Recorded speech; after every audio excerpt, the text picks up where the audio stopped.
মহাভারতে কৃষ্ণ এবং যখন কর্ণের কথোপকথন হচ্ছে, তখন কর্ণ কৃষ্ণর কাছে আবেদন করে যে তুমি আমার বংশ পরিচয় বলো। তখন কৃষ্ণ বলে তুমি সেই 5 মহারথী দাদা, যে 5 মহারথী এখনো পর্যন্ত পরাজয় কি সেটা স্বাদ পায়নি। তখন কর্ণর বুঝতে অসুবিধা হয়নি তার মাকে এবং তার 5 ভাই বলতে কাদেরকে বোঝানো হচ্ছে, অর্থাৎ পাণ্ডব।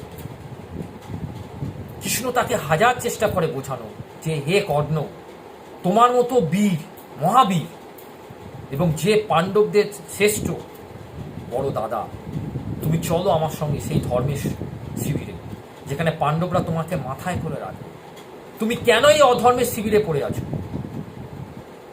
কেন তুমি এই অধর্মটাকে মেনে নিচ্ছ, যেখানে তুমিও জানো যে দুর্যোধন অধর্মের পথ ধরে রেখেছে এবং সংসারে এই ধরনের দুর্যোধনের অভাব নেই।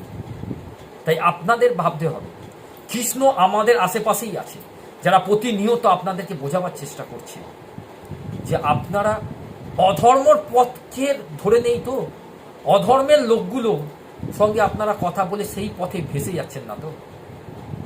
যদি ভেসে যান, কর্ণের যা পরিণতি হয়েছিল সেই পরিণতি হয়তো আপনাদেরও হতে পারে। কখন যে মৃত্যু আপনাদেরকে ছুঁয়ে যাবে সেটা আপনারাও বুঝতে পারবেন। একটু ভাবুন, উত্তরটা অপেক্ষায় রইলাম।